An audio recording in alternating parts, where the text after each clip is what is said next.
What's going on, everybody? Welcome to Dylan Talks Tone. Welcome to the Q&A live stream we do every Thursday night at 8 p.m. Eastern Time.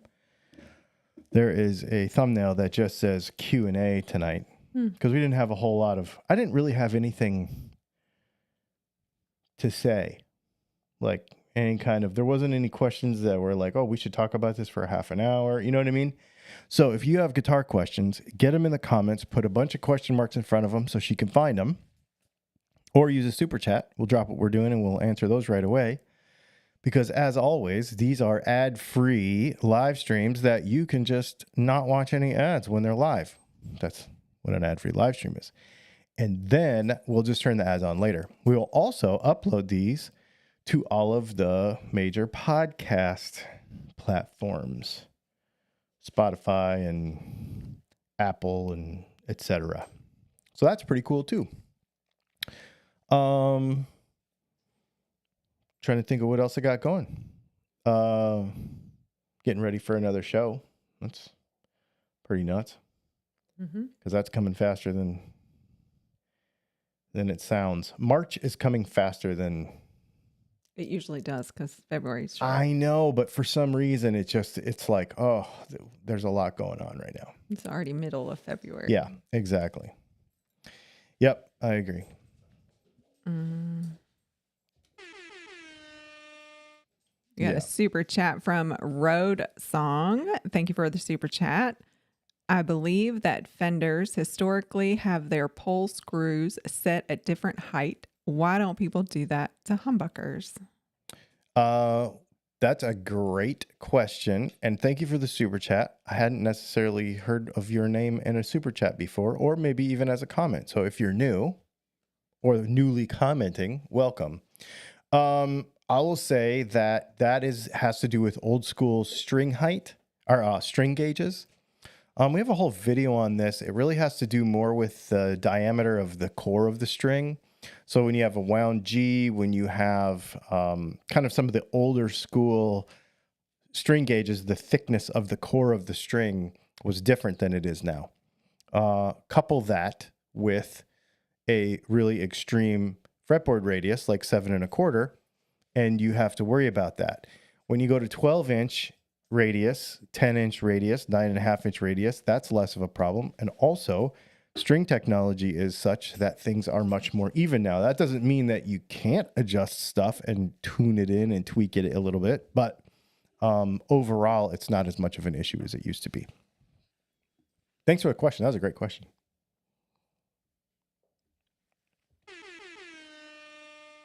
Super chat from Dastardly Dave. Thanks for the super chat, Dave. He said ad-free is cool. Awesome. And we do have a couple of Patreon questions. I'm not done yet. Okay. Then we have Van Shank Guitars celebrating 50 months of membership. And he says the big 5-0. That's pretty neat. 50. That's pretty neat. Thanks for being here, Ivan. That is remarkable. Did you mute me too? No, just me. But I can mute both of us next time I do that. All right. Oh, not done. Super chat from Jay Valente. Thanks for the super chat, Jay. He said, "'Cause I appreciate y'all." Thank you, Jay. Thank you a lot. Cool. Well, maybe we'll... Road Song says he used to bug you about 3 humbuckers, which maybe this summer I will order a set. So I guess Road Song is saying they're not new. Oh, okay. He's awesome. bugged you before. All right. Very cool. Well, thanks for the question anyway. That was a good one to start us off tonight. Yeah. Let's do our Patreon stuff, the on-topic ones anyway, and then we'll keep going. All right, Charles. Good evening, Leslie and Dylan. Thank you for sharing your evening with us. Thank you for keeping it real and honest in the community. Sad that so many people lose their Cheerios when someone states the obvious. That is a very innocent, sweet way to say that. Yeah, thank you, Charles. I appreciate that. We do try to keep it real around here. It is a challenge when you're trying to share fundamental things that people have weird beliefs on that aren't actually based in science, but I guess that's the way the world is now, so we just do our best. So thank you for appreciating what we do. Robert, hello, Leslie and Dylan. My fellow guitar player at church has played only acoustic for 30 years. He decided he wanted to learn pipeline on electric, so I let him borrow any one of mine he wanted. After 9 guitars and 2 hours, he picked the Texas Toast Guitar Challenger with your, now mine, P90s. He has good taste. Just saying, we had a great time. I love to share and see others enjoy. That's pretty cool of you, Robert. That's neat. That's really neat. He must be a good friend, and you are a good friend. That's very cool. Yep. And he's at rehearsal and still left us this. Yeah. He always says hello, even when he has rehearsal. And thank you for sharing what we do with other people, too. That's really awesome. I appreciate that very much. I like how he said, with your, now mine. Mm-hmm. Exactly. They're yours now. Yep. That's cool. All right. Rob, a last minute question since they are rather sparse tonight. Yeah, we didn't get a bunch on Patreon. Is it odd to have color matched straps for each of my guitars? What do you think, Dylan? What does the community think? Just curious. So I would have a separate strap for every guitar, like a specific bespoke to every guitar. The problem is, it's not a problem. It's just that I also like really, really nice straps. So I don't know that I can afford this. So I guess what I've done is I have 2 really nice straps, and one lives on my Les Paul because it has strap locks on it. And then the other one is over here, and it's the one that moves around to a bunch of guitars. And I really, really like that strap a lot. And so I just have one very nice one that moves around. It doesn't match every guitar because it's pink and brown. Yeah, it's like, well, here.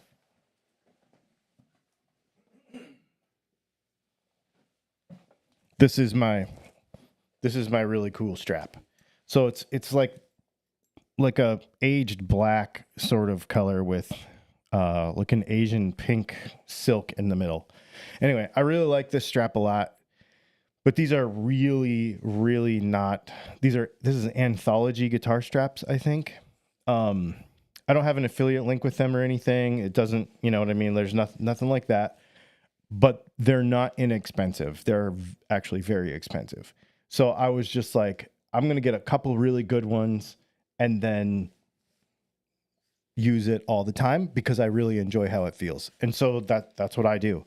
But if I had my way, I would have one of these in different styles on every guitar because, yeah, just couldn't afford it. Yeah. So is it odd? No. No, I think it's cool. And what does the community think? So, Marcia Murray said, I used to have a strap for each guitar, but now I usually use one. Emperor Kamikaze said strap should visually complement the guitar, I think, if it's comfortable. Yep. Matthew Altamere said, I have a few color-specific leather straps for my Gibsons. Oh, okay. Doc Siltonen said, I'm a strap for every guitar guy because stuff has to match. See, and I'm that way about everything. My hat has to match, my pocket knife has to match, you know what I mean? Like my fountain pen has to match I am like very coordinated most of the time. But it's just a cost thing. Otherwise I would have everything because I am kind of spoiled with those 2 straps that I have. And so I don't like cheap straps now because of those 2. So I would rather make that sacrifice and just have a couple good ones. Dastardly Dave said, I may have more straps than guitars, but I lost some in the flood. Oh. And Marcia Murray said, I have a nice black strap because a black is slimming and goes with everything. And if you buy one of my Texas Toast exclusive guitars, you get a strap with it. Yep. Vinny's World said, I try to match the strap with the right strap lock, and usually that strap will work for a set of guitars. Sunbase says, I have a strap for each bass and guitar. They are more or less permanently attached with unique strap buttons.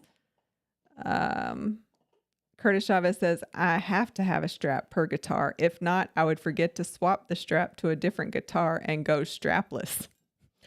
You know,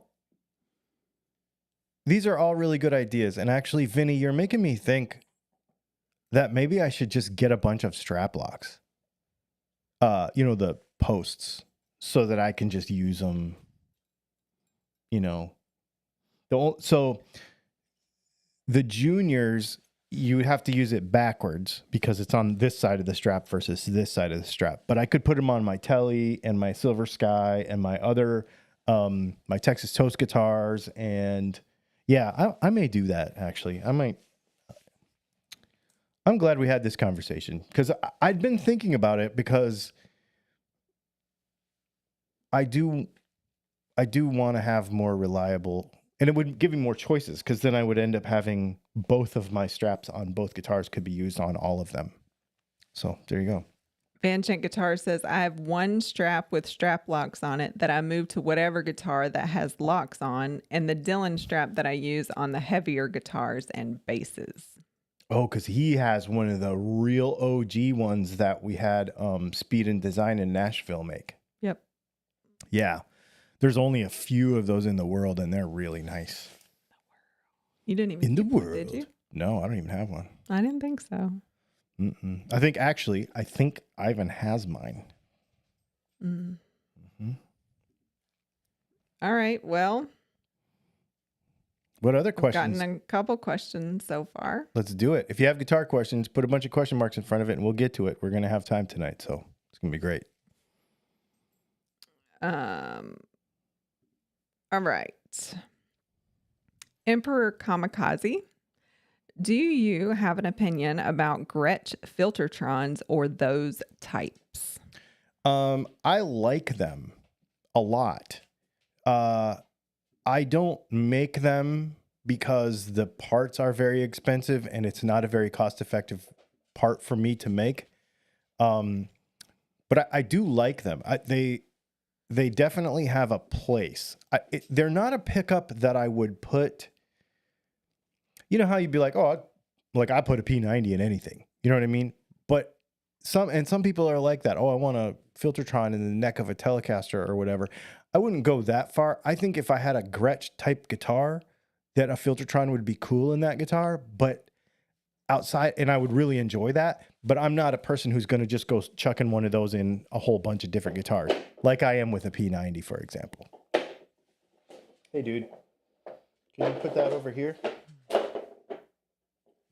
Loudly. Yeah. T-Bone, hey, Dylan and Leslie. Dylan, as of now, what is your number one Stratocaster style guitar? That one. That one is my the one that I built for my grandfather, and then he passed away, and then I got it back. So that one. He's struggling. He is. Come on. Right here, bud. Good boy. Puppy doesn't know quite yet. He's still kind of like dumb with his paws. So he can't really hold the bone in one place and then chew on it. So he chases it around on the hard floor like that. And he seems to like it. And he seems to enjoy doing that. Mm-hmm. Even when it's loud and clunky. So sorry. It's just our life right now. Vinny's World said, I think Shaler started selling just the pins for the guitar, so you don't need to have a bunch of attachments for straps. That's good to know, yeah. Jay Valente said, rock locks work really well to use a single strap for multiple guitars. They do, yeah. I just don't like how they're plasticky feeling. It's just sort of not my style, but they do work good. Doc Siltonen said, I have Shaler strap locks on everything, even the juniors, especially helpful on the Firebirds, Vs, and bases. Yes. Dog Dr. Tim said, my guitars have their own strap and locks. The straps are coordinated or matching. Seems to be a very common theme. Tim, I could see that. He's very particular about that kind of thing. Tim Ziegler, I use strap locks. Also, RIT dye gives you color on your leather strap. Oh, yeah. Sunbase, I think Grover makes direct replacements for Shaler strap lock buttons. They do. I just need to buy some. Jay Valente said, and I don't really have enough guitars to have multiple straps yet. Still working on it. G Money said the straps that Gibson ships with their guitars is lame. They should just skip it. I have one. I think my did my custom shop come with a strap? I don't think it did. My SG Junior did though. But I don't think my Les Paul came with one. I don't remember now. Maybe it did. I just don't remember. Curtis Chavez says, what differences in humbucking sound would be heard making a hum single pick guard with Super 8 hot versus a center punch 8 hot? The Super 8 is going to sound bigger. The CP8 is going to be much more mid-range and kind of honky. I don't actually like that pickup as much. I did it because people wanted me to, but I'm not a super fan of it. It just doesn't sound big enough, especially in the bridge position. So I personally wouldn't do it. If you wanted the coil splittiness of that, I would put the regular center punch in there. And it'll be plenty powerful because it's actually wound. It's got more windings on it than the Super 8 does by a fair amount and a different magnet. So if it was me, I would say go with, if you want coil splitting, I would go with 2 hot 5s and a center punch. And if you didn't care about coil splitting, I would go with 2 hot 5s and a Super 8. All right. Both of those combos will balance really well. Terry Heim said, I played live every week for 20 years back in the day. I never had any strap locks and never dropped a guitar. I've never really been a strap lock guy ever. The only reason I put them on my Les Paul because everybody told me I needed to. All right. Dog Dr. Tim said, Dylan, I love the hat. Thank you. Play Gibson says, hey, Dylan, buying your P90 to replace Epiphone Pro with Quick Plug. If I send you a pic, could you put a plug end on the pickup I am buying from you for a little extra?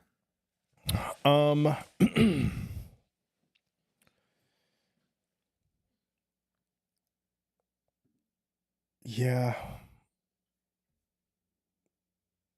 Let me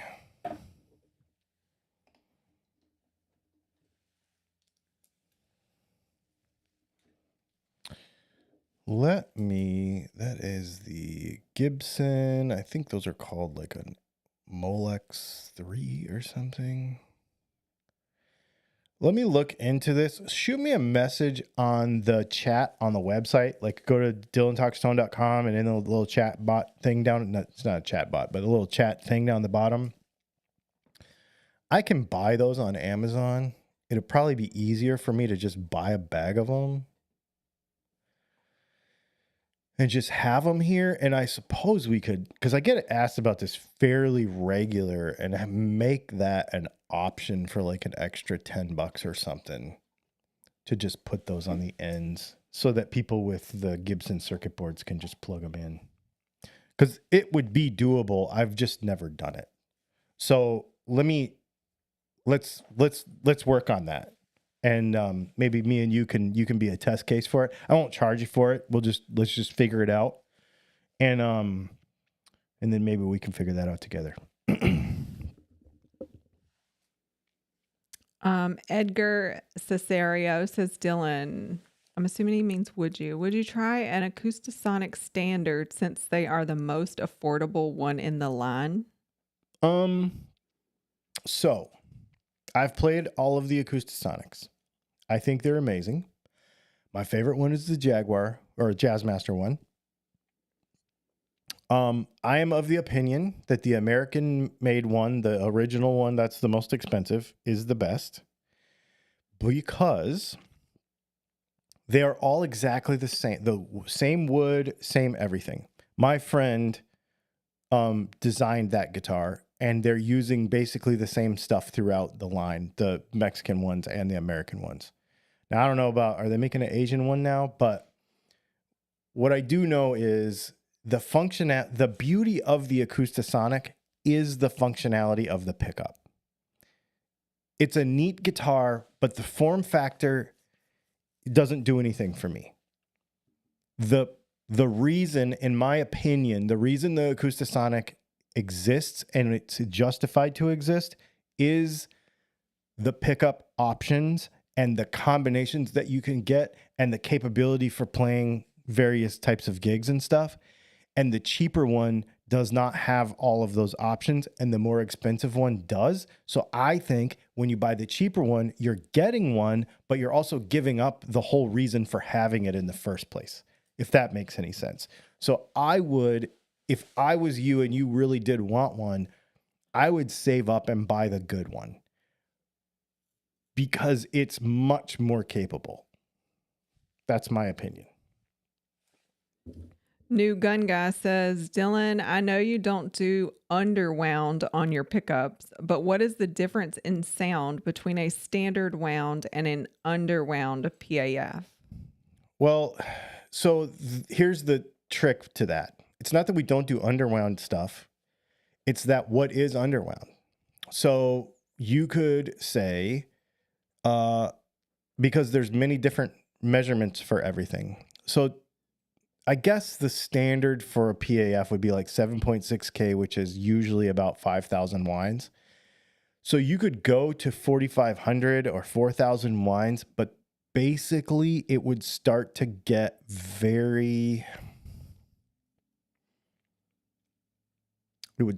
kind of tinny, I think. I've done it. We have done it for people, but I don't like it. I think it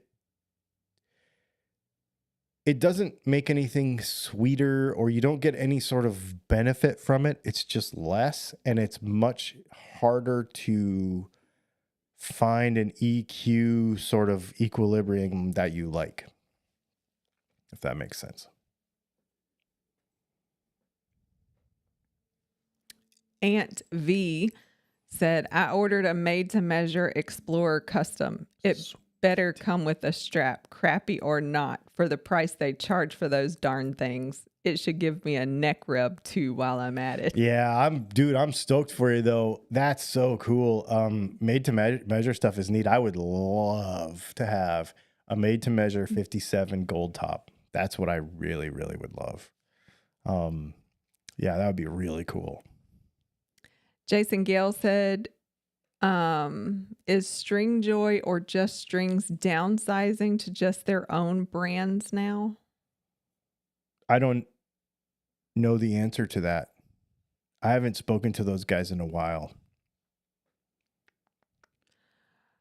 I think somebody's having a conversation there. Chicken Waller Farm. Hello, Dylan and Leslie. Hello. I've been seeing in my feed a lot of juniors P90s being switched to a mini humbucker. Also, P90 in the neck position being switched with a mini humbucker. What would be the benefits? It just sounds different. Worse. It just sounds different. You know, I don't know. If you like it, I guess do it. I'm not a big fan, but You know, we make Firebird pickups. We sell, it's funny, we never sell any, and we sold 3 last week. They're okay, but I just am not, I'm such a P90 fan. I don't see any reason why you would do that. Unless, you are like me and you have, I don't know, how many guitars do I have with P90s in them now? And I could, maybe if I put a mini humbucker in one to have something different, that would be cool, but I am not interested at all. Dog Dr. Tim says, Dylan, what do you think about using, do you say a gate sheet? Is that a stone? Agate. Agate? Mm-hmm. That doesn't make sense the way it's spelled. Sheet for pickup tops. The stuff is dynamite gorgeous, and I think it can be cut with a laser. Yeah, we could do that. If I could cut it. So, the etching it is not a problem. Because we can etch stone. That's pretty easy. But when it comes to the actual cutting it, to size, I don't know how to do that. I don't know how. I'm not sure. I'm not saying it's impossible. I'm not saying I don't have the stuff to do it. I'm not sure. But that would be really cool. It would have to be very thin. Couple millimeters. Homegrown Son said, is it worth it to have someone like you rewind a Tim Shaw humbucker or even an old stacked single DiMarzio, or better to just let them go? Most of the time, it's better to let them go. If it is a pickup that has an inherent value and it does not work, as in like a real value, not like an old Tim Shaw humbucker, but like I don't know, bridge pickup out of a 51 Telly, then it's different, right? And I wouldn't do it. There's people that specialize in doing that, redoing that vintage stuff. We're a custom production shop. We don't do repairs really anymore. So we used to, but I just don't have time to do them. And I don't have the materials to do them.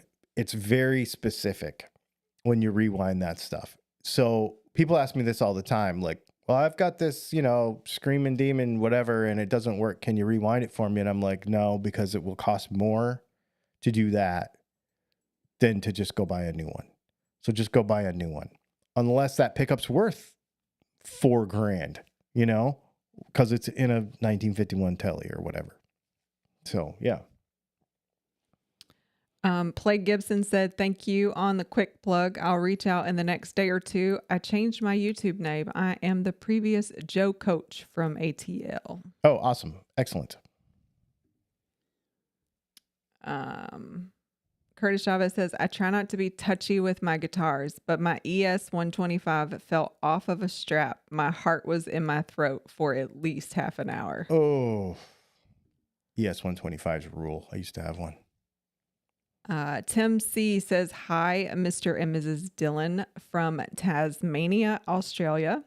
May I ask, where do you get your spline covers for pots? I hope that makes sense. They come, so I order them from a vendor. They actually come with the knobs. They don't come with the pots. So, man, in Australia, I don't know how you are yeah, that's Australia, right? Tasmania? Or did he say New Zealand? Tasmania, Australia. Oh, okay.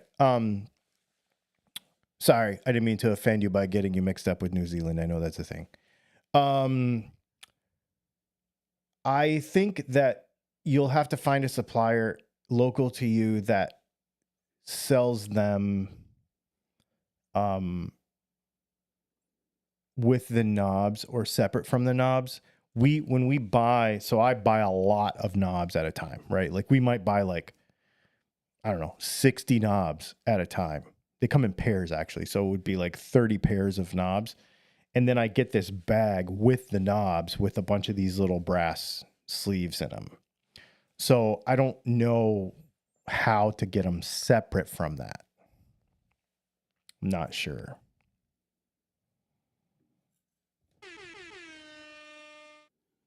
A super chat from Jason Gale. He said, everything Stringjoy is 30% off till sold out right now. They're downsizing in a big way. Lots sold out already. Really? Should check on that. Thanks for the super chat, Jason. I apologize. Stringjoy? I was too busy trying to read that, and I didn't say thank you.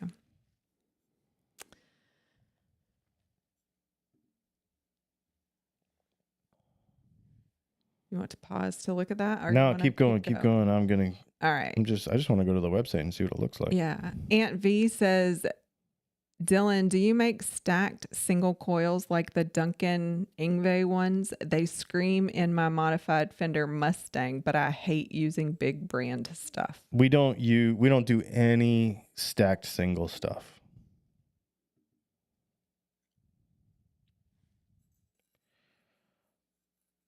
Stringjoy is not downsizing.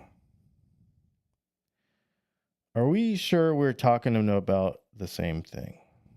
Well, he said Stringjoy and somebody else the first time. Yeah, let's look at that real quick. Let me scroll. I think there might be a crossing of brands here, maybe. So let's verify. Just Strings? Yes, Just Strings. Now that I could see. Just Strings is a Oh, maybe he was asking, is it Stringjoy or Just Strings? Because Jason also gave us that fact. So he must have known it was one or the other. So maybe he was asking initially. Yes, so juststrings.com is they're a big they're a reseller? Yeah, they're a reseller, and you can get subscriptions and all that, like send schedule stuff, sort of like, Black Rifle Coffee or whatever. You can get the stuff coming in the mail and all. And yes, it appears that they're having a big sale. I was like, Stringjoy is not downsizing. I know those guys enough to know that I would know that. I'm on their referral program and stuff, so I get all their emails about everything that they're doing. So I'm like, yeah. Did you miss it? Yeah. And they send me strings for the channel and stuff. So I talk to their people from time to time. I think I would have. All right. So not Stringjoy. Not Stringjoy. No. Vox Guitars Rock said, I'm not trying to be political, but thoughts on how tariffs will affect the guitar market? I think we're just going to have to wait and see because it's so fluid, they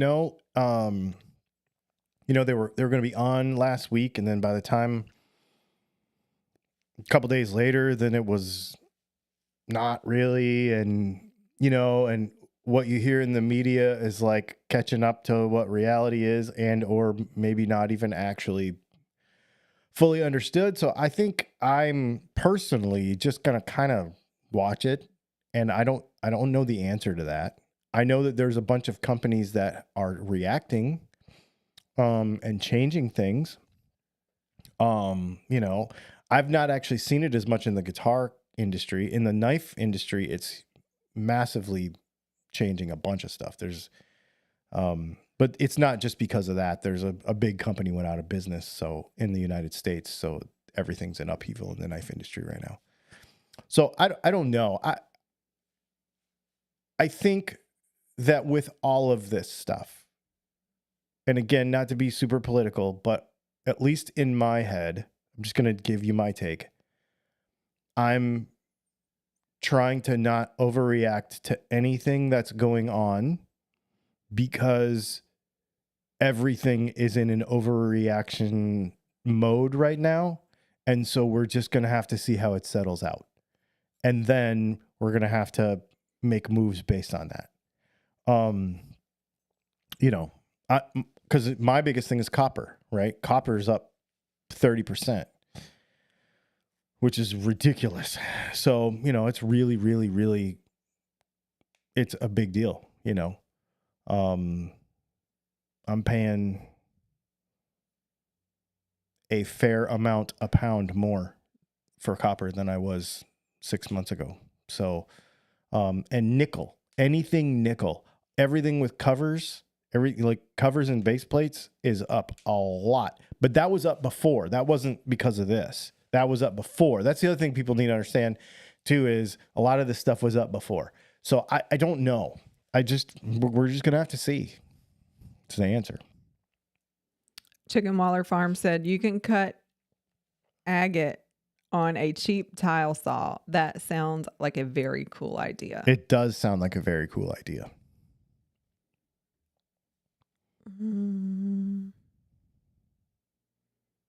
Emperor Kamikaze asks, do you make a pickup for the base 6? Base VI? So we do, in the respect that a base 6 pickup, all it actually is a Jag pickup. So I can make you one that will sound awesome in there. But yeah, so yes, we can do that. And the spacing's a little different, so I would just need to double check that. But yeah, we can do that.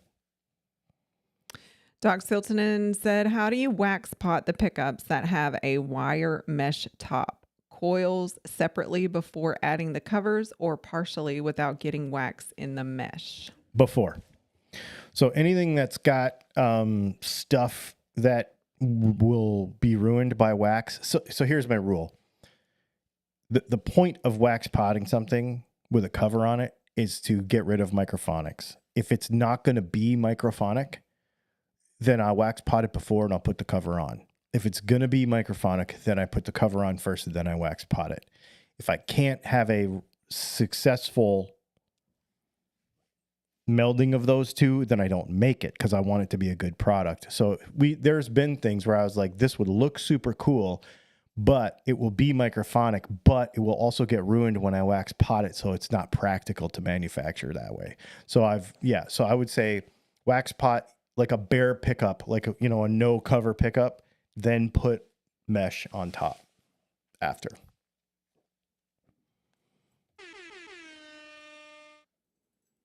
Super chat from Jason Gale. Thank you for the super chat, Jason. He said, I just double checked. It is just strings.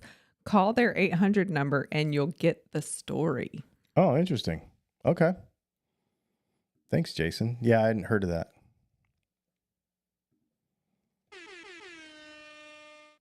Super chat from Lithium Man. Thank you for the super chat. He said there should be a Silver Sky or Fiore with an HSH configuration. Yay or nay? You could easily do, you'd have to cut your guitar, but you could easily do a HSH Silver Sky, and that would be pretty wild. I think a single hum Silver Sky would be cool. I'm not going to cut my guitar though. And also I have a Fiore, so I don't need a single hum Silver Sky, but that would be really cool. I think a single hum Silver Sky would be the move. In fact, I made some pick guards, some custom pick guards for the Silver Sky. Maybe we should work on that again. I did it and they didn't come out the way I wanted them to. And I mean, I had another company do it, but this was before I had lasers. So maybe now that I have more control over that, we might try that again.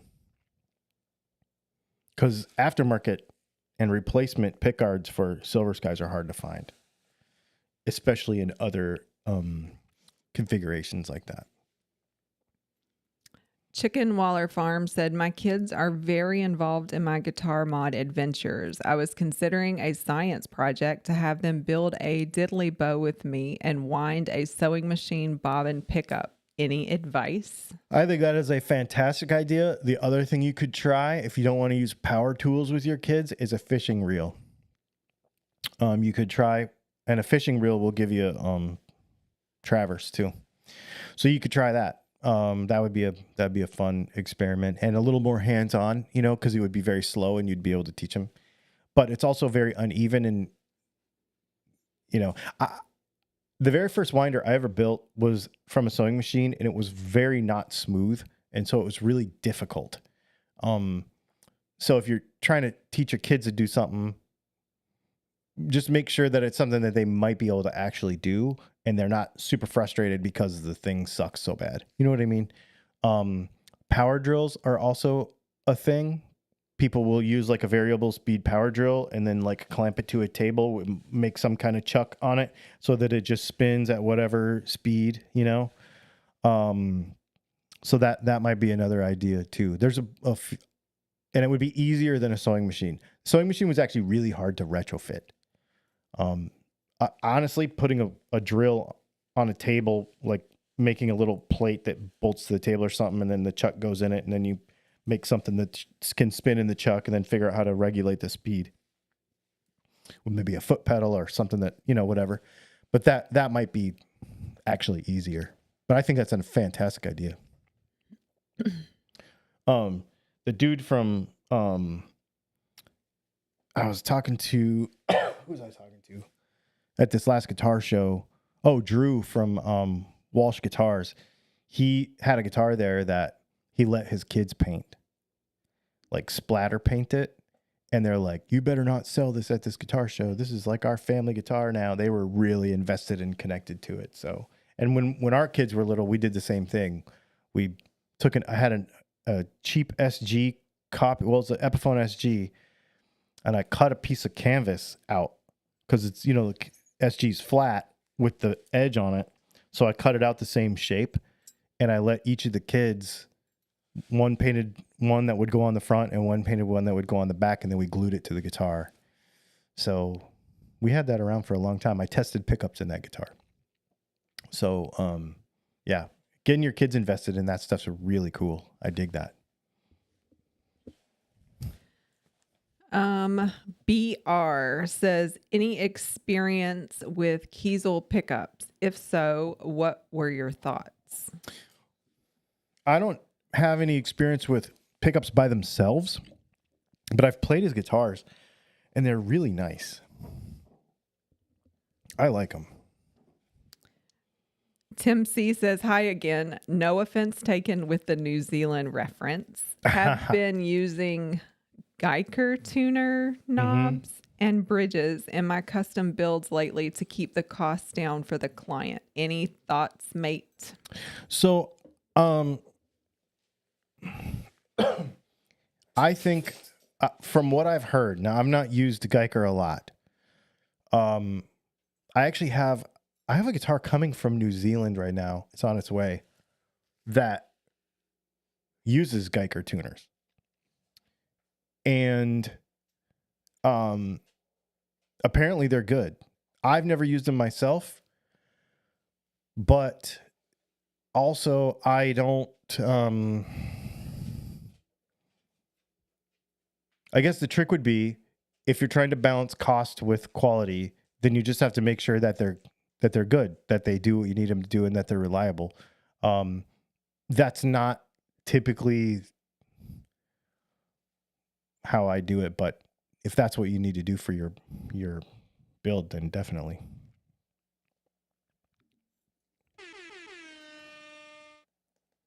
Super chat from Vinny's World. Thanks for the super chat, Vinny. He said, thanks for everything you guys do. By the way, you've opened my eyes on how much stuff can be stuffed in a gator case. Oh my gosh. You know what? I was going to put a note in there and tell you where everything was. Because, so Vinny lives on the other side of the world, and he bought one of our guitars, you know, the ones that just came out. He bought the blue one. And he also ordered a bunch of other stuff, loaded pickguard and some other pickups and stuff. And so I'm like, all right, well, it's all going to go in the same box because it's got to go all the way around the world. And it was $200 to ship it, you know, or whatever. So it was like, well, we're going to do it once. It sounds expensive, but every time I ship to Vinny, it's $60. So, you know, like, I think it was $170 to ship that guitar. And I was like, wow, well, this is actually not terrible. And then he got it in like 4 days, 3 days, 4 days. Really? Yeah. Well, that's what I paid for, like UPS expedited whatever. And it worked. Like he got it in like super fast. Yeah. It was awesome. So then that kind of makes it worth the money, because then you're not worried about it, you know? Mm-hmm. All right.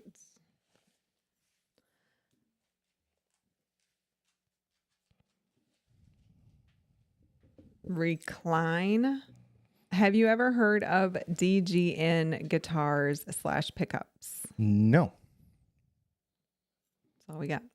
Emperor Kamikaze. Hum single humble. Humble. I don't even know where that came from. Emperor Kamikaze. Sorry, I botched your comment. I'm just going to read it. HSH is always cool, but kind of ugly. I agree.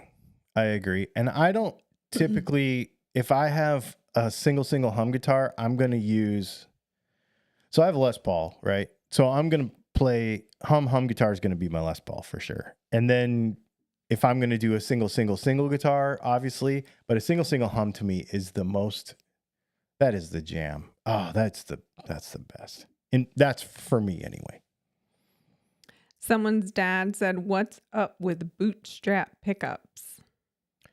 I don't know. I've heard of them. I've seen them around. I've played them a couple times. They are pickups. I don't know the story. I don't know. Curtis Chavez responded to that question and said, "Bootstrap pickups started as a project by Phil McKnight during the pandemic. Oh, that's right. He wasn't able to do repair work during the quarantine, so he started building pickups at that time." I forgot that that's who that was. And I've talked to him about that, actually. Speaking of pickups, I have always had and I'm just going to do a flip-flop here live. I've always sort of had a bad taste in my mouth about throwback pickups because I've always felt like they were just like these overpriced, like super, like, why do you need, because they sell the fact that they're wound on one of the old machines from Gibson, whatever. Well, when I was at this show in California, after hours, those guys stopped by, the two guys that run that. They're from Michigan. They use all of the same plating companies and stuff that Gibson used in the 60s that are still in Kalamazoo and stuff. Those two guys were the coolest, nicest guys. They're older than me by a fair amount. They are really nice. And they were like, sometimes we just have your channel and on in the shop just running all day. And I'm like, you got to be kidding me, man. And he's like, what do you do about this? And what do you do about that? And then he starts giving me I used yesterday, I made a bunch of flat work. He gave me a bunch of suggestions on how to make my flat work better. He gave me a bunch of suggestions on how to clean it without ruining it, because I've been having some problems. And he told me about using a t-shirt press, which I do have, for doing some stuff. And I'm like, what? He stood there and talked to me for probably 45 minutes. And I'm like, and he's like, yeah, man, let's do the podcast. Let's come up and I'll show you around. He was so cool. And I'm like, okay, everything negative I've ever thought about that is gone just because you meet the person and you're like, and they're really good at what they do. Their stuff's very cool. It's just, I've always been sort of against that whole, I don't know. Maybe you're just not their audience. Well, the thing is, I am. I've just always wondered why it was so expensive. But after talking to him, I'm like, oh, they go to the next level. They really do go to the next level. And talking to Curtis Novak too, the amount of money that he spends on tooling to make all those really cool pickup designs, he doesn't just buy those parts. He has those parts made. He has the molds made. He has the stamps made. He has the dies made. And he has those parts made. He doesn't just order them from some reproduction place in China. They are made. You know what I mean?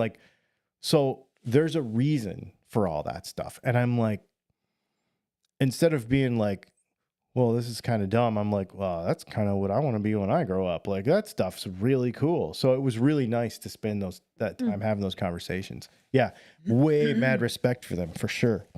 Anyway, little tangent, but super cool. Little tangent. Yeah. It's like it's your channel or something. Guess you can do that.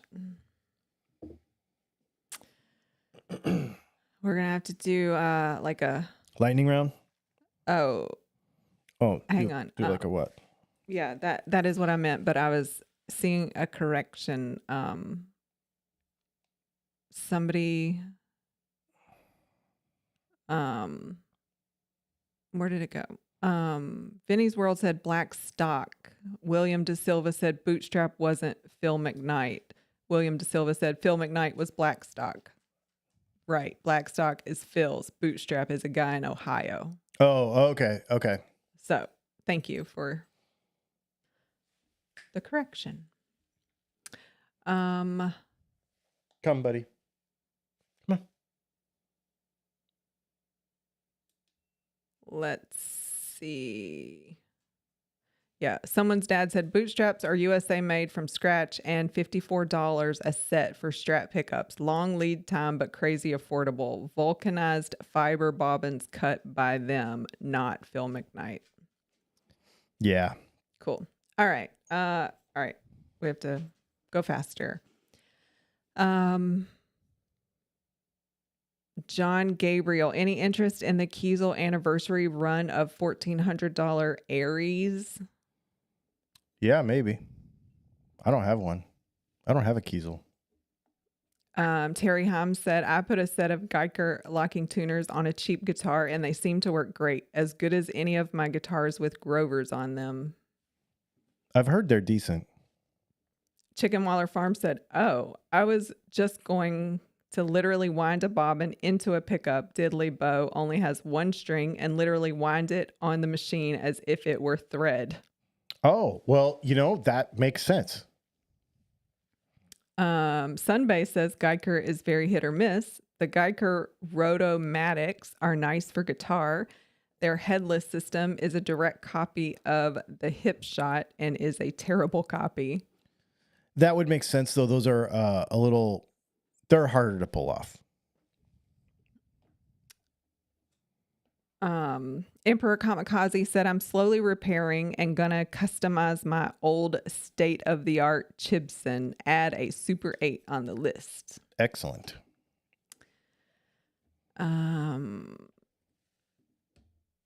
Jason Gale said, I've ran DTT marathons a couple times, ran through them all. Vinny's World said, I think there's a market for things like that. Throwback.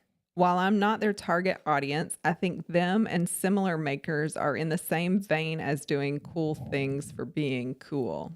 Yeah, I had a nice conversation with Carlos Lopez from Castadosa Guitars today, and we were having a good conversation about that, about how people really do like really nice stuff. And it's just a different group of people, He was talking about the working musician who, needs to buy and build to a cost is one group. But he said, and then, he said, I don't care if somebody buys one of my guitars and hangs it on the wall as a piece of functional art. Whatever they get value of from doing it, it's okay with me. It doesn't bother me at all. And I'm like, yeah, that's kind of how I feel too. Like, I just want people to enjoy what we do. That's all I care,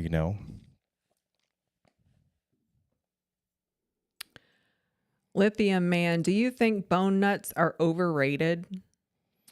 I don't know if overrated is the right word. If I'm going to build something from scratch, I'm not going to use bone. I'm going to use, I'm going to use some sort of synthetic thing, Graphtec or, something. But, if you want to use it. Just make sure that you get a good quality piece of bone. When I was building a lot of guitars, we would buy a bag of nuts. And you would have to like hold it up to the light and sort through it and throw probably half of it away because the nut blanks away because they were so inconsistent and they would have hollow spots in them and they would have spongy spots in them and they would have, because you can hold it up to the light and you can see where it's just not, the density's not, the same all the way through. So it just kind of depends, that's something that you have to put some research into and some time into to get good pieces if you're really trying to do a really nice job and do a really good product. And And you don't have to do that with synthetic stuff. It's consistent. So that would be my only caveat to that.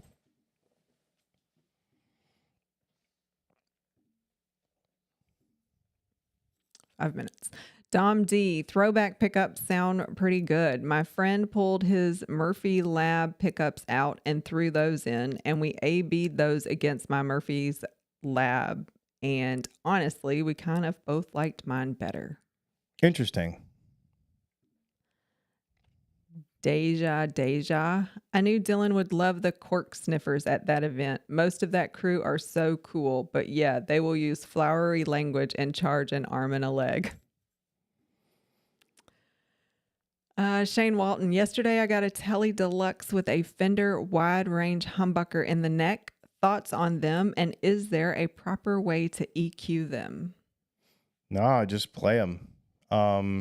Yeah, you just gotta, I would say they're going to be a little lacking in clarity on the top. So you might have to put some of that back in, but it just depends on what you're using them for too.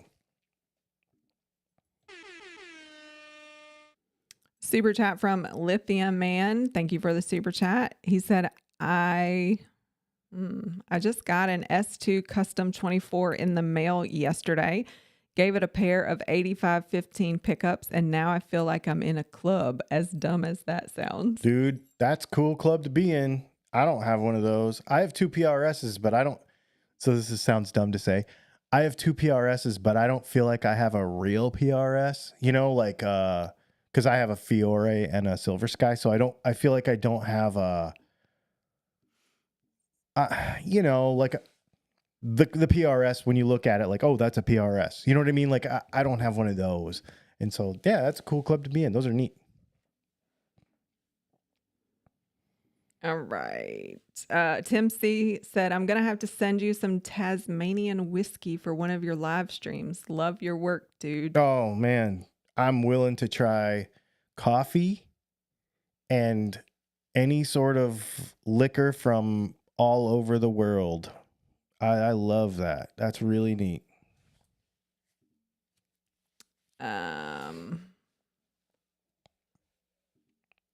Let's see. Sorry. No, it's okay. Just trying to make sure we go in order because I think I skipped around before we run out of time. Vincenzo, I don't know. Okay. Something. How do you feel about K-line guitars? I used to know that guy. I met that guy a long time ago. And those are, I think they were, at the time, they were really cool. Emperor Kamikaze, what about compensated metal nuts? I don't know about metal ones. I've played like I've played compensated. I have actually a couple of guitars with compensated nuts, and they seem fine. They work fine. Jay Valente said, kind of an on-off topic hybrid question. Started Googling various straps and found some bullet belt straps. Thoughts? Uncomfortable? Cool for some? Too heavy? I think it depends on the body type and stuff. I know some people play really, really narrow straps and really like them, and some people need really wide, really padded straps. So I don't know. I'm somewhere in the middle. BR says, I've heard there is some contention among guitar builders as to whether or not multi-piece necks are truly more stable or just more money. So you have an insight into this? Well, multi-piece necks, if they're done correctly, are extremely stable. If they're done correctly.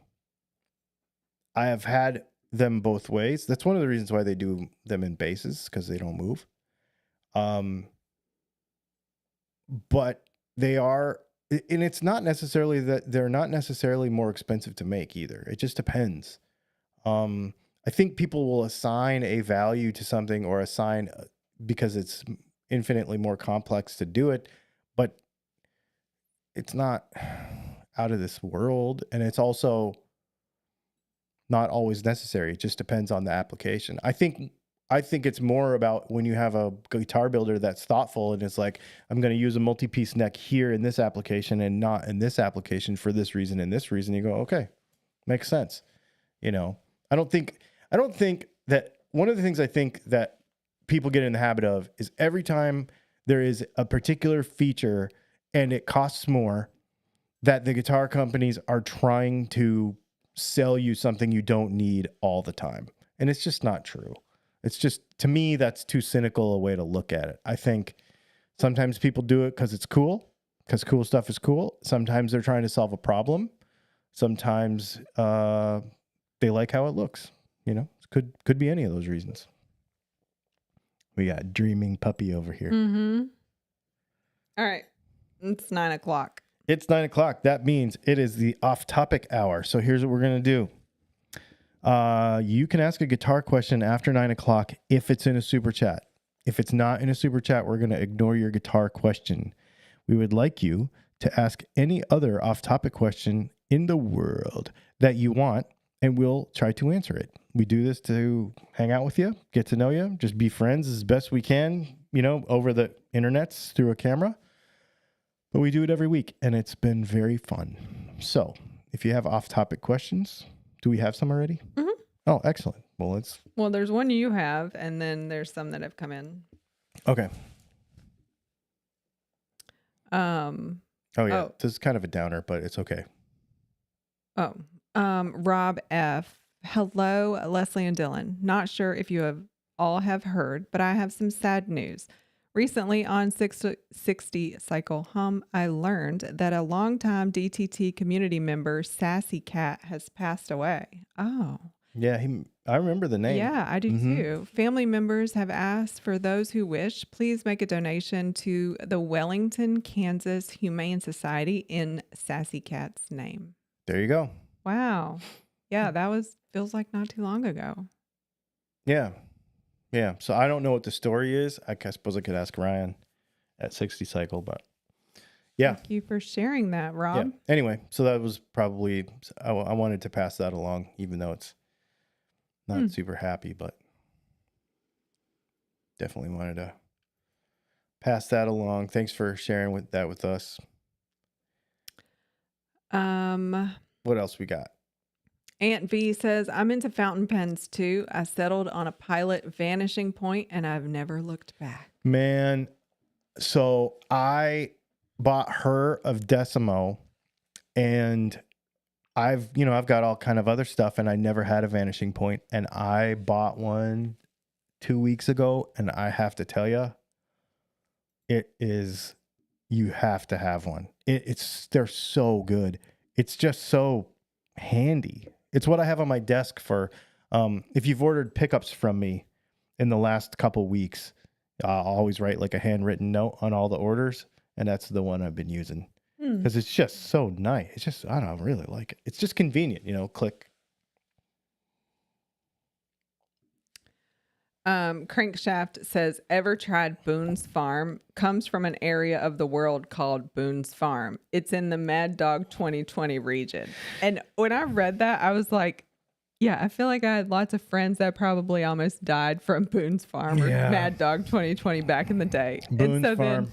Then, someone's dad is from Georgia. Around here, yeah. And he said, oh, Lord, that rock gut wino swill. Boone's Farm and Mad Dog 2020 are for high schoolers. Yeah. Boone's Farm, Mad Dog 2020. I'm from Arizona, so Thunderbird. Never heard of that. Yeah, that was another one. And it came in like a green bottle. And then when I lived in the Midwest, the beer / malt liquor, whatever grossness, there was two. There was Old English and Mickey's Wide Mouths. I don't know the second one. The first one is in the South too. Mm-hmm. Ugh. Yeah. Not my thing. Not my thing. That is hilarious. That was some memories right there. Right. Somebody is dying in a field. That's what that is. Nobody knew where you were because we didn't have cell phones or anything. And your mom thought you were staying at somebody's house and you're really dying in a field somewhere. Sounds personal. Maybe.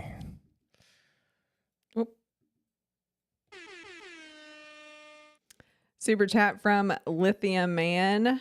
Thank you for the super chat. He said, what were some of your favorite video games growing up?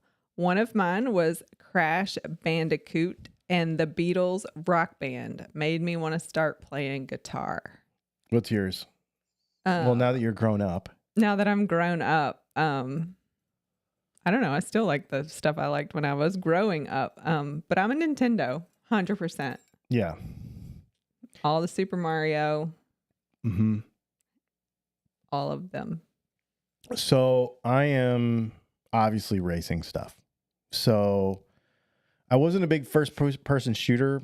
So I was never like a Call of Duty guy or anything. Halo, big time Halo. I used to play Doom back in the computer days. Really? Long time ago. That's because we didn't have video back in the systems. day. We used to literally like bring big screen TVs, like take our trucks and like bring big screen TVs over to each other's house, and we'd put them like back to back in a living room to play what? To play multiplayer in the same room, network, full on Halo competition stuff. Oh. Yeah, I mean you could do it over the internet too, but it's way fun to do it like 8 people in a room with 2 huge TVs and yeah. Do you think it's different now that internet's better? Oh yeah, for sure. Yeah, for sure. And then anything racing, obviously, even up till a few years ago, I mean, I was a Forza guy. I was on the world leaderboards for Forza, and because I had a steering wheel and the whole chair and everything, and then all of the dirt games, everything route. So this is actually when I'm grown. I actually played a lot of racing games when I was grown. Rally racing and all that kind of stuff, dirt bike stuff. I didn't play a lot of video games when I was a kid. We had, because we were really poor. And so we had, I had a Commodore 64 with a cassette tape drive when I was a kid. But like we didn't have an Atari. Like my friends had I played at friends' houses. My friends had an Atari. We did not have a Nintendo. I didn't play until I had kids. And I think that's probably why they tease me because I played with them. And that's the thing. I couldn't afford, when the Xbox 360 came out, not even the first, remember the first square black Xbox? Okay. I was never an Xbox person. Okay, so the Xbox 360, the white one came out. That's the first time I could afford to buy a used one. And so I never really played video games as a kid, except for at friends' houses. So it wasn't really a thing. We did play arcade. We went to the arcade. Actually, I had friends, actually the Recieves in Michigan, they had pinball machine. So, okay. So what I did play, we had pool table because my dad, we got like leftover bar stuff. Somehow we got this like used stuff. So we had a Cambridge table, which is a small, like a 4-foot slate pool table with these bumpers in the middle. That's Cambridge. So I had one of those in my bedroom. We had an air hockey table and we had a foosball table. Our family was a foosball family. We played to the death and tournaments with other families. And like, yeah, my mom, I don't know if she can now, but my mom could walk into a bar, put a stack of quarters on a foosball table and run that table all night. She was really good. That is the nerdiest thing I've ever heard. Oh man, foosball is so fun. It's not a thing. That must be a regional thing because I didn't even know what it was until I was grown. And everybody plays it wrong. You know, they spin them and stuff and like it's real. Yeah, I have zero. And we had a real one. Like we had a real bar one, like with the glass bottom and the whole, like it was, yeah. So we were more video that game stuff. though. What's that? That's not video. I know. I'm saying we didn't have video games because we had like this old leftover bar stuff that we refurbished, and because we didn't have money for all that. Yeah, probably got it at a yard sale or something. That's so funny. Foosball and air hockey. Oh, I would play air hockey until my knuckles bled. All right, we got some people talking about some. But I'm from the Midwest, so. Video games. Let's see. When I was a kid, hockey all the time. We played outside. Tim C, what's the address to send it to? The address on your website? shoot me a message in the chat on the website and I'll make sure that you get it.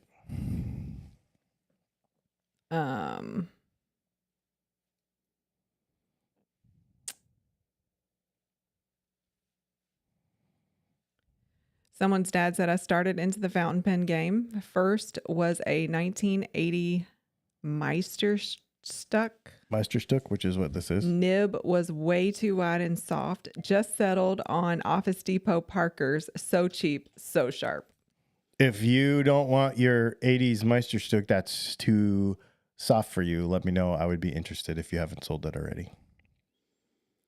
Chicken Waller Farm said most bourbon lovers I know don't like Scotch. Do you like Scotch? I love Scotch. Also, Absolutely. my grandfather was a distiller in Scotland before immigrating to a Kentucky cornfield. I still make his corn recipes. Want some? Yeah. Heck yeah, I do. That's so cool. Curtis What Chavez a history. I know. Curtis Chavez says Boone's Farm and Mad Dog 2020 are poison. Oh, yeah, for sure. Yeah. Doc Stilton said Bartles and James, ? That's definitely malty, right? Yeah. It's like a wine cooler? Was like it was supposed to be, it was wine, but it wasn't. It was grosser than wine. That people's grandparents drank when I was a kid. All right. I've never been here. So y'all give Shane your best tips about Bali. He said he's got a business trip to Bali for 10 days next month. Anyone ever been? What are your favorite things to do on the beach? Yeah, I've not been to Bali. We talked about it one time because we were Schlitz. That was a thing. Schlitz. So that was also because they're from Wisconsin, right? I don't know. Yeah, I think so. Emperor Kamikazes played original Metroid. Oh my goodness, yeah. Jason Gale says Halo. Yep. I don't know what that means. He says LAN party tribe style. I don't know what that is. Jason Gale said F yeah for Doom. The movie did well to capture the game. I was too young. I don't remember. Someone's dad said daggum. I only ever had Nintendo and I was actually a toddler when my mom bought it in the early 80s. I hated Duck Hunt. Next system I got was an Xbox 360 when I was married. Skyrim and RDR2. What's that? Oh, dude, Skyrim was awesome. I remember that game. Shane Walton said his wife was a Zelda addict. Oh, yeah. I haven't opened that game. You have that, right? Yeah. Curtis Chavez says Super Mario Brothers and Legend of Zelda. Vox Guitars Rock said Black was my favorite shooter game. Jason Gale said PlayStation, Tony Hawk, and GT. Shane Walton said, anyone know NetHack? I don't know. No. Crankshaft said Excite Bike. Tap that B button till you overheat. Excite Bike. I forgot about Excite Bike. Yeah. Let's see. That's awesome. I forgot about Excite Bike. Terry Ham said, Dylan, I enjoy your dirt bike motorcycle stories. Here in Ohio, we used to go hill climbing and trail riding in the old strip mines. Oh, wow. That's cool. Someone's dad said, I borrowed a PS1 in 1997 from a neighbor's son home from college. He only had Tony Hawk, and it was glorious for 2 nights. Dude, being a teen in the 90s was unreal. Yeah, it was pretty rad. Actually, was I a teen in the 90s? Yeah, I guess I was a teen. Yeah, it was pretty rad. Load Runner was a cool game. Yes, Jason absolutely. Gale. Vox Guitars Rock said, my first game system was Pong. Not even kidding. So I remember that when I was a kid, but we didn't have it. Like, I remember my friends had it. Like, we didn't have a CD player until I was a teenager. I remember, like, when CD players first came out CD players came out in 1982. The first actual CD you could buy came out in 1985. It was Dire Straits' Brothers in Arms. And I still have that, actually, somewhere. I remember my buddy got one. My buddy's dad bought a CD player, and we went over to his house, and he's like, check it out, dude. A laser makes this thing work. And I'm like, what? And he's like, yeah. And it's super clear. And was like $1,000 for like a single disc CD player. It was a Marantz. I do remember that. Crank Chef said Bartles and James was elderly Zima, and Zima was just a horrible mistake. Yeah, I remember Zima too. I remember Zima with Jolly Rancher Pucker. Yes. Which meant the Zima was just bad. Which is just, you had to flavor it. And honestly, like, White Claw is just Gen Z Zima. Yes. Jason Gale said GT equals Gran Turismo. Yeah, I remember Gran Turismo for sure. They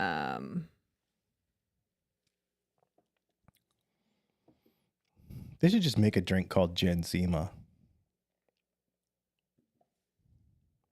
Doc Silton said, no video games for me growing up, only guitars, bonfires, and dirt bikes. Yep. I actually didn't have dirt bikes until I was older either. All my friends had snowmobiles. Everybody I knew had more money than us, and so they could, ski and have snowmobiles and all this stuff, and I didn't have any of that. But we did find many. What's the game? It was a computer. So we always had computers, right? We didn't have, so you like want to play a game on your grandpa's computer because we didn't have games. But what's the game where you move like this wooden thing and it bounces a ball and busts up bricks? That's Pong. Is that Pong? Yeah. I love that. I would still play that. I used to like playing Asteroid. Like when they would have Asteroid like reissues, it would come out. I suck at that. Oh man, I used to love that. I sucked at Pac-Man. I sucked at Asteroid. I always sucked at Pac-Man. But my friend, that same family I was telling you about, they had one of the ones that you like. Remember when you're a kid and you went to Pizza Hut or something, and they had them, Mrs. Pac-Man. Yes, and it was the glass thing, and your hands were underneath with the like. They had one of those in their basement, and they had a pinball machine and a bunch of So yeah, yep. I remember going to Pizza Hut and playing that. Good grief, I'm old. No.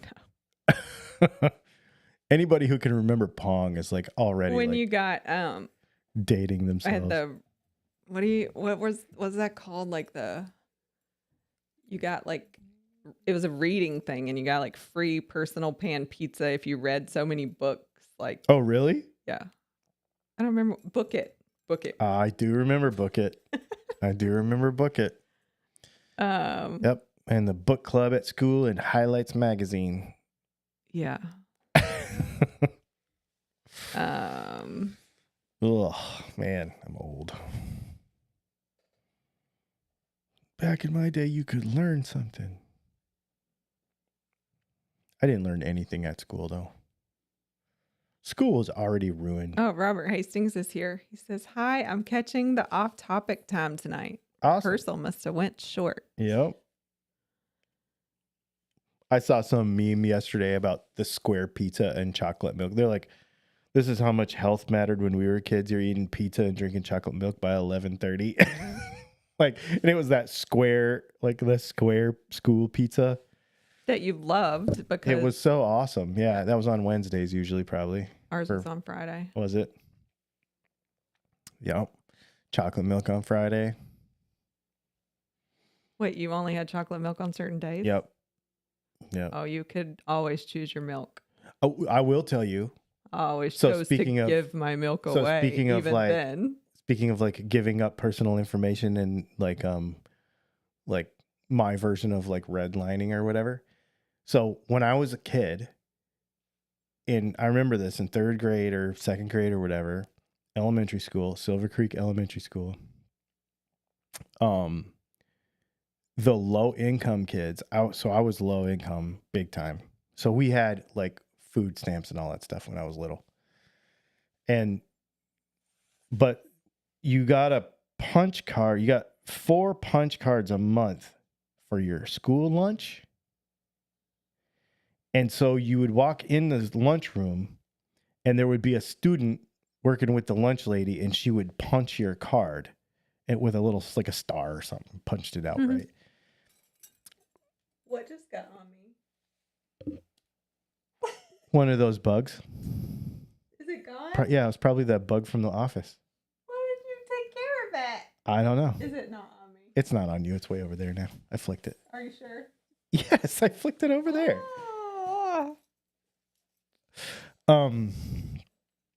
Anyway, so you would be in the lunch line and you would go through and you would have to punch that card and they'd give it back to you. Well, the low income kids didn't have to pay for theirs, and the kids that weren't low income had to pay $4 a week for theirs. But they were different. So you're standing in line and you have like the poor kid card and it's like a different color. Mm-hmm. And everybody else had like I'm a rich kid card. They were different. So like everybody knew it. Now I have the heebie-jeebies. Go ahead. I'm just going to check him where he went. Yeah. Let's see.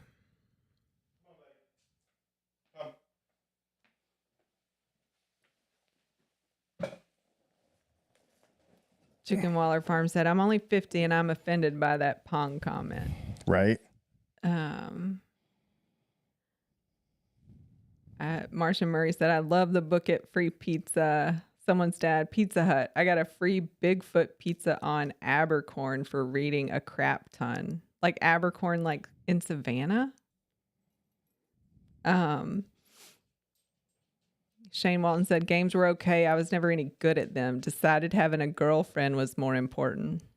Yeah, I mean, we were outside a lot, so. Zeba, stay. Come here. Doc Silton has said, the Pizza Hut on the I-75 business spur in the Sioux is still open, unbelievably. Wow. Somewhere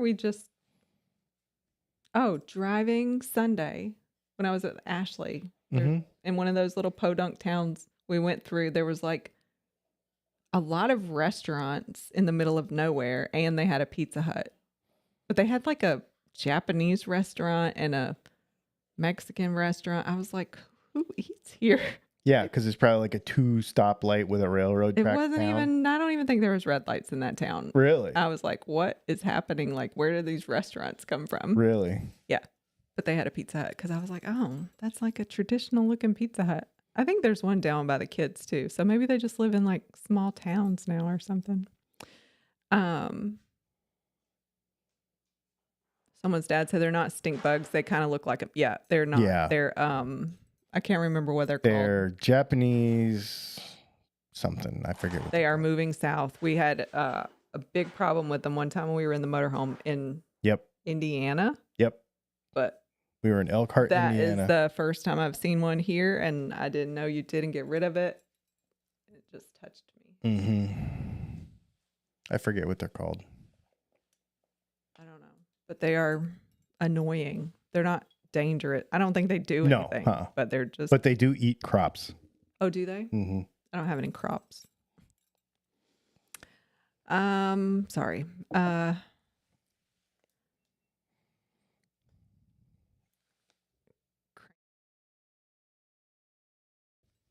Crank Chef says, our kindergarten had a milk truck. Cafeteria was on the other end of the school. 2 5-year-olds alone with a huge wooden milk truck.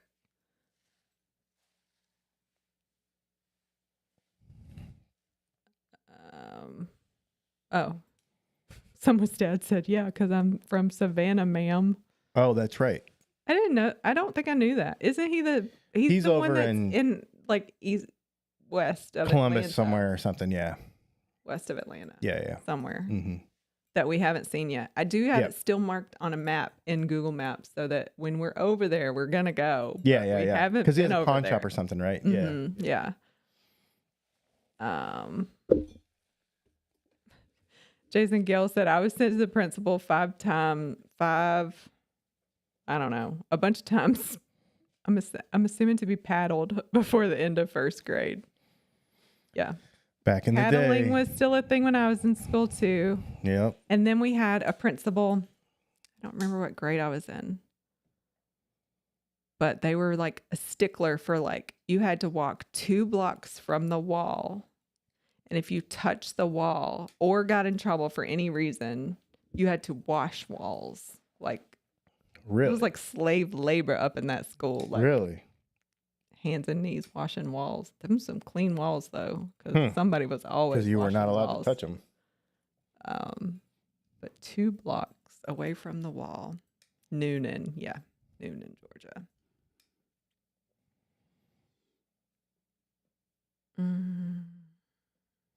Yeah, we always go north of 20, but we never really go south of 20 that much.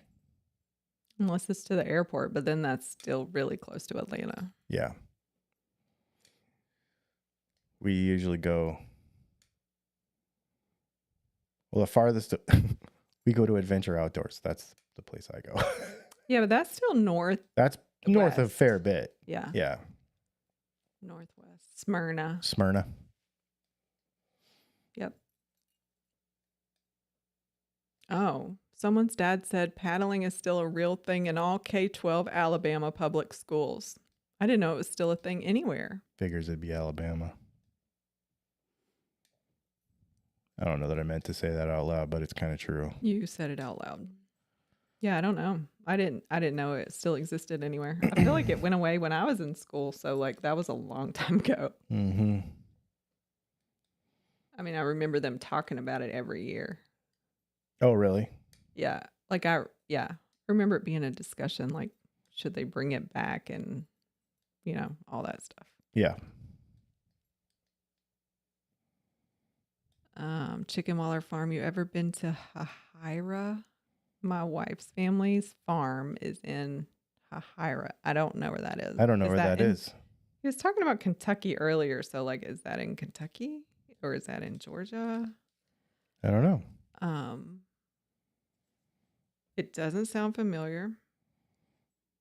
No, but It definitely says Georgia when you look it up. There are some small towns in Georgia that I've never heard of, though. On that side of the state, especially. Like on the eastern side of the state, because, we're in Augusta. Oh, so. we've definitely been through there because it's north of Valdosta on 75. Oh, well, then, yeah, we've been through it. I mean, I've, where is, been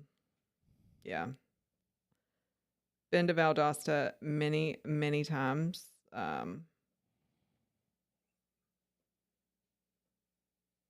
trying to get my bearings here. Where is everything? Oh, that's Alabama. Anyway, yeah, I'm quite sure. Been through there at least, huh? For sure. Yeah. Because we've been up and down on 75 lots of times. Oh, there it is. Yeah. So it's pretty far from there. I guess it's a lot closer to Valdosta. Because I have family outside of Albany. But that's not close to 75. So anyway, yeah, I know where that is. Hey, Hira. See, I never even. So you pronounce H-A, hey, Hira. Never even heard of it. Nope. I don't think I have either. Is there much there? Is there an exit on 75 there? Yeah. If there ain't a pilot or a flying J, we don't know about it. On 75 and 95, that's what we would always care about. Like, especially when we lived in the motorhome. Like, if there was a pilot or a flying J that I could get with RV stuff, because we were 60 feet long, so you want to make sure you could fit. So we knew all the good exits for that stuff. Someone's dad said it's definitely still there and it's nuts. The kid has to consent or be suspended. I instructed my daughter, absolutely take suspension. She should never be allowed to be beaten by the government. Oh, my word. Yeah, I didn't know that.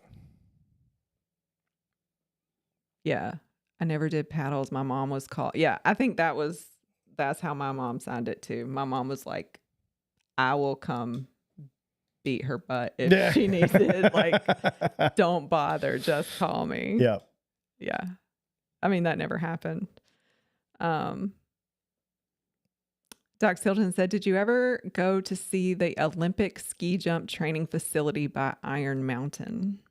So that's actually outside of Nagani, Suicide Bowl, and I used to drive by there all the time. Yeah.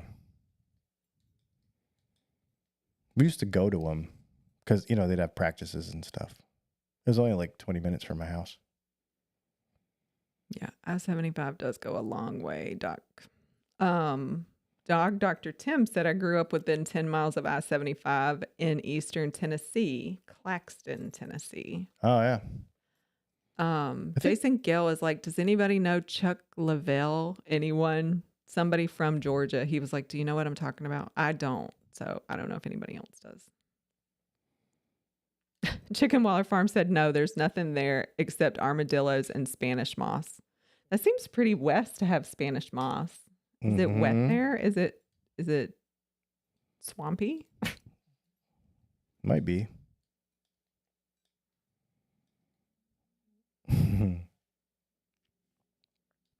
This is so random. How do we do this? I don't understand know how we ever do this. I don't know. But I always like, what are we going to talk about? And we always have something. I know. It's so fun. It's so fun finding out crazy random stuff. This is why we do it, though. I love it. We learn things about ourselves, too. Like, why would we talk about video games and video games and school lunch and school? Yeah. Yep. Yeah. That is weird because we've talked about just about everything in the last 12 years. Probably. But something still can come up. Yep. Sometimes you still learn something new. Yeah. I still play video games, by the way. She does. Very recently picked it up. She probably will after this. Yes. It's a great way to decompress. Yep. And the game that I play the most right now is a racing game, actually. What are you playing? I don't know what it's called. F099 or 99. I don't know. It's like an online, you're always playing against people. Oh, okay. But it's you playing against 99 people. So oh, wow. At a time. I mean, unless there's not 99 people there. And then you can definitely see the countdown happen. And then you're just playing computer, but it's always 99 cars. Gotcha. Jets. I don't know what they are. Gotcha. It's just I'm getting better, though. Are you? Because I kind of sucked at it. But I tried to play Super Mario Kart, and I'm like, this just ain't for me no more. Now, the kids would love to play it. So I feel like I need to up my game for when the kids want to play so I can still kick their butt. What system do you have? Switch. Yeah, you have a Switch. It's Nintendo still. Yeah. So you can play all the old Nintendo stuff. This is how nerdy we are. She has a Switch and a big screen TV in her office, and Brianna has a Switch and a TV in her bedroom across the hall from each other. But they both have them because... And we don't play together. Mm-mm. I don't even know what she plays, actually. I don't either. What? I'd thought about getting a gaming system again, and I'm just like, nope. I don't want anything to suck me into it because it will. And see, I don't feel like I get sucked in. Yeah, I do. I just feel like I need it just enough to okay. Yeah, I get that. Because I can't think about anything else at the time. It takes just enough concentration to I can't think about anything else. And you think really hard at work. F099, Vinny's World. Yes, of course he would know that. Exactly. Yes. You think really hard at work all day. So to shut your brain down is different. I think a lot, but not about hard stuff. So my thing is different. Journaling does it for me. So, and playing with my puppy now that he's asleep. There it is. It's so loud. It is loud. Well, maybe I'll try to run it down. Please. Yeah, F099. Let's see. Oh, don't touch me. I mean, if it would come down here.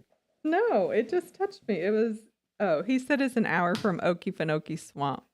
Let's just say I'm not a fan. I got it. I think. Okay. I got it. Tim C said, where did you guys meet? In the unknown. In the unknown region. In the upside down world. That's what we should tell people. We met in the upside down world. The funny thing is you haven't even watched that show. Nope. Don't care about it. Oh, you didn't get him. I didn't get him. Are you just gonna... You suck. Get a paper towel and just get him. Is this entertaining, y'all? This is creeping me out. I mean, he's right here on the tripod. I got him. Ooh, gross! With your bare hand, go throw it away. That's so disgusting. Oh, he's not dead. Oh my gosh. Ugh. I don't like bugs. I don't like bugs.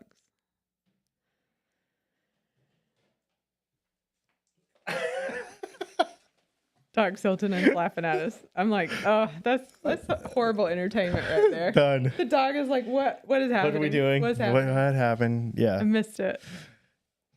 Well, now my hand smells like it though. Is it a stink bug then? It smells. It definitely smells. You should wash that.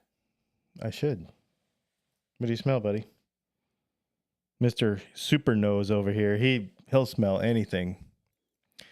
Well, I guess we could go on that note. Yes. Don't eat it. Yeah, don't eat it. Thanks for hanging out, everybody. I'm glad you were able to be entertained by the last minute killing of stink bug. Now I actually have to go thaw out mice and feed snakes. So weird night. Yeah. I'm going to go play video games. All right. You do your thing. Sounds good. Thanks, y'all. We'll see you later.